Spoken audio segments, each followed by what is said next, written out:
Chairman PTI Imran Khan इंसदाद दहशतगर्दी की खुसूसी अदालत में पेश हो गए हैं। खातून जज और पुलिस अफसरान को धमकियों पर इमरान खान के खिलाफ दहशतगर्दी का मुकदमा दर्ज किया गया था।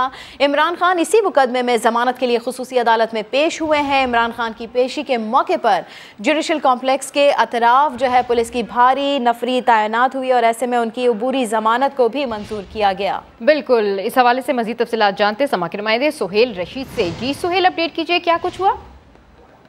जी देखिए, आज इमरान खान इंसदाद दहशतगर्दी की अदालत में पेश हुए थे। अबूरी जमानत की दरखास्त उनकी जानिब से दायर की गई थी और साथ मुश्किल जमानत की भी इस्तदा की गई थी। अबूरी जमानत उनकी अब 1 सितंबर तक मंजूर कर दी गई है। इस दौरान डॉक्टर बाबर वान ने उनकी जानिब से दलाइल दिए और ये मौक़िफ़ इख्तियार किया कि इमरान खान ने अपनी तकरीर में जलसे के दौरान जिन 3 लोगों के नाम लिए उनकी जानिब से किसी ने भी शिकायत नहीं की और एक मजिस्ट्रेट की मुद्दत में मुकदमा दर्ज किया गया जो कि बदनीति पर मबनी है। इन दलाइल के बाद अदालत ने अब नोटिस जारी कर दिए हैं पुलिस को और मुश्किल जमानत की दरखास्त पर वो 1 सितंबर को दलाइल तलब कर लिए हैं और तब तक पुलिस को इमरान खान की गिरफ्तारी से इस मुकदमे में रोक दिया गया है। 1 लाख रुपए के मुचलकों के ये अबूरी जमानत इमरान खान की मंजूर की गई है। आपसे थोड़ी देर पहले वो इंसदाद दहशतगर्दी की अदालत से वापस रवाना हुए हैं। इस्लामाबाद हाई कोर्ट ने उनको 25 तारीख तक यानी आज तक इससे पहले राहदारी जमानत दे रखी थी कि तब तक वो आप इंसदाद दहशतगर्दी की अदालत से रजू करें। अब उनकी जानिब से यहाँ पर आज बाकायदा दरखास्त दायर की गई और उसके बाद वो खुद यहाँ पर पेश हुए। सख्त सिक्योरिटी के इंतजाम आज सुबह से ही किए गए थे जुडिशल कॉम्प्लेक्स के इतराफ में और कारकुनों को यहाँ तक आने की इजाजत नहीं थी। इतराफ की तमाम सड़कों को बंद रखा गया था आम अफराद के दाखिले के लिए। इसके बावजूद इमरान खान के साथ जो पीटीआई रहनुमा थे उनकी एक बड़ी तादाद जरूर कमरा अदालत तक पहुंचने में कामयाब रही।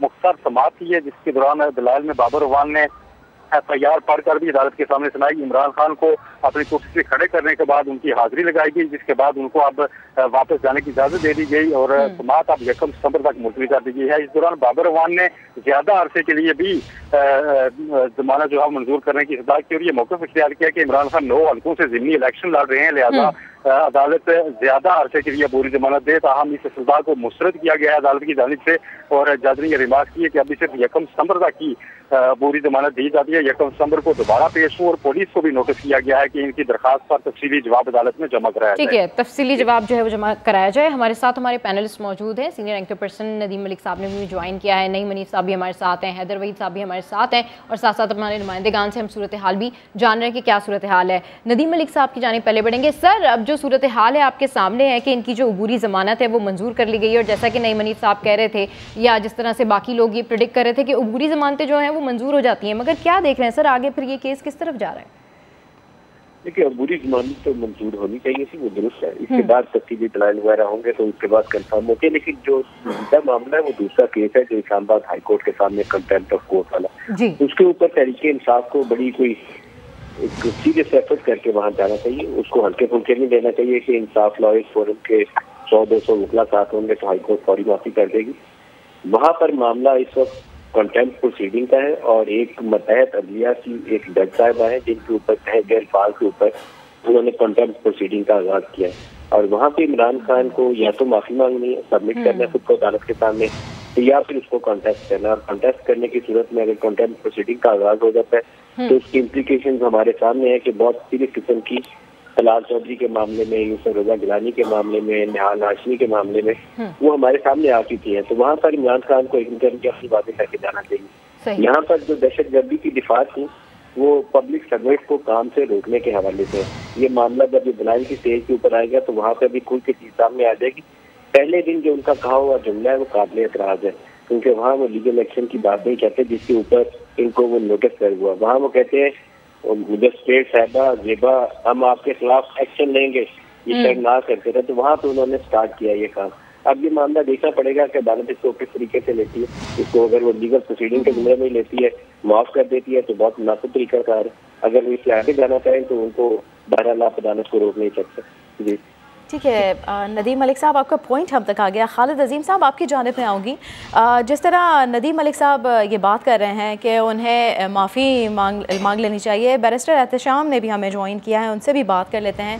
अब सर आपसे ये जानना चाहेंगे कानूनी तौर पर कि जिस तरह से ये केस बनाया गया, उन्होंने धमकी दी खातून जज और पुलिस अफसरान को, ऐसे में दहशतगर्दी का मुकदमा उन पर दर्ज होना और फिर इस तरह से आज ज़मानत जो है वो मंजूर कर ली गई है। इस केस को किस तरह से आगे बढ़ते हुए देख रहे हैं आप बैरिस्टर एहतशाम साहब? जी, मेरा ख्याल है कि केस तो कोई उसमें जान नहीं है। केस तो बिल्कुल गलत बनाया गया दहशतगर्दी का। मेरा तो बहुत एक कंसिस्टेंट व्यू है और ये मेरा व्यू नहीं है, ये सुप्रीम कोर्ट ऑफ पाकिस्तान का व्यू है।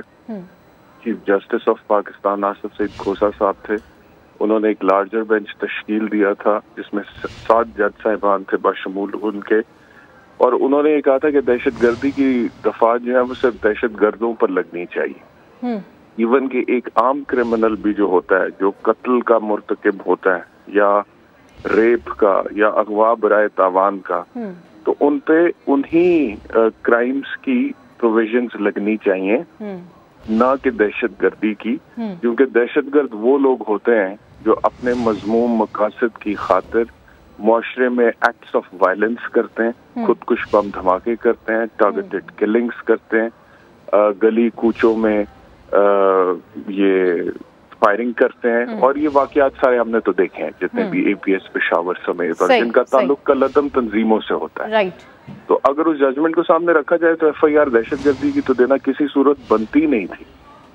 तो अब वो दे दी है, तो वो सेक्शन 23 एक है एंटी टेररिस्ट एक्ट में, वो अब मेरा ख्याल है इमरान खान के वकील साहब देंगे। ठीक है, इस पर मजीद भी बात करते हैं सर, लेकिन इस वक्त जो है वो एक और खबर जो है वो शेयर करते हैं। तहरीक इंसाफ के रहनुमा असद उमर का कहना है कि इमरान खान ने कानूनी एक्शन लेने की बात की थी। बोले मुल्क के सबसे मकबूल लीडर के खिलाफ दहशतगर्दी का मुकदमा बनाया गया, पाकिस्तान का दुनिया भर में मजाक उड़ाया जा रहा है। पाकिस्तान का सबसे मकबूल सियासी लीडर, पाकिस्तान के कौम के धड़कते हुए दिल की धड़कन, उसके ऊपर दहशतगर्दी का पर्चा काटा हुआ है। और दहशतगर्दी का पर्चा किस बात पे काटा है कि उन्होंने तकरीर की। इस एक तकरीर करने के ऊपर, जिस तकरीर के अंदर उन्होंने वाज़े तौर पे ये कहा है कि हम कानूनी एक्शन लेंगे, ये पाकिस्तान के कानून की तौहीन है। तमाम दुनिया के अंदर पाकिस्तान का मजाक उड़ाया जा रहा है। जबकि दूसरी जानिब PTI रहनुमा फवाद चौधरी ने बड़ी पेशगोई कर दी। कहते हैं 10 सितंबर तक मौजूदा हुकूमत से जान छुड़ा लेंगे, इमरान खान के खिलाफ दहशतगर्दी की FIR खत्म होनी चाहिए। फवाद चौधरी ने फजल रहमान का जिक्र करते हुए कहा कि हुकूमती इत्तेहादी शिकस्त खुर्दा नजर आ रहे हैं। इसी तौर के ऊपर जो है वो एंटी टेररिज्म का केस हो नहीं सकता, FIR गलत है, इसको मनसूख होना चाहिए।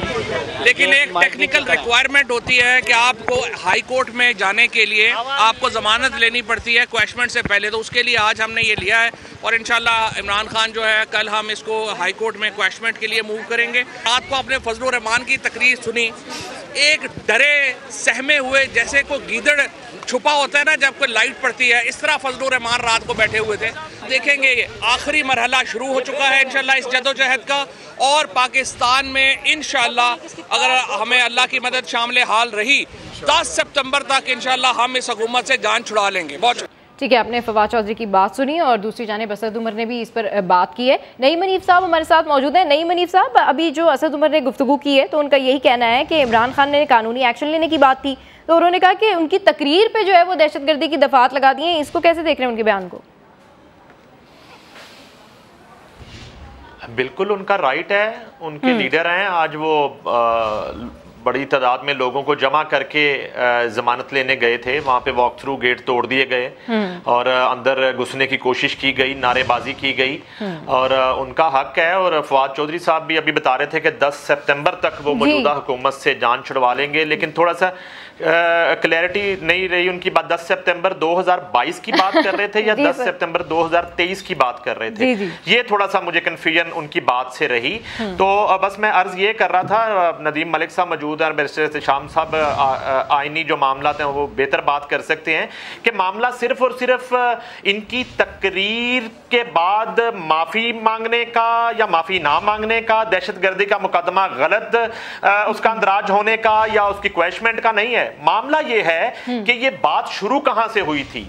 ये शहबाज गिल साहब पे एक मुकदमा दर्ज हुआ था। मैं सिर्फ याद दिलाना चाहता हूं कि उन्होंने इदारे में बगावत पर उकसाने की कोशिश की। उन्होंने एक निजी टीवी चैनल पर खिताब फरमाया, वहां पे बीपर दिया, जिसकी वजह से उन पर मुकदमा दर्ज हुआ और उस मुकदमे को जो है वो गलत समझते हुए और उस पर जो है वो सीखपा होते हुए खिताब फरमाया इमरान खान साहब ने। और आज के दिन तक उन्होंने उनके उस बीपर की, उनके उस बयानिए की मजम्मत नहीं की।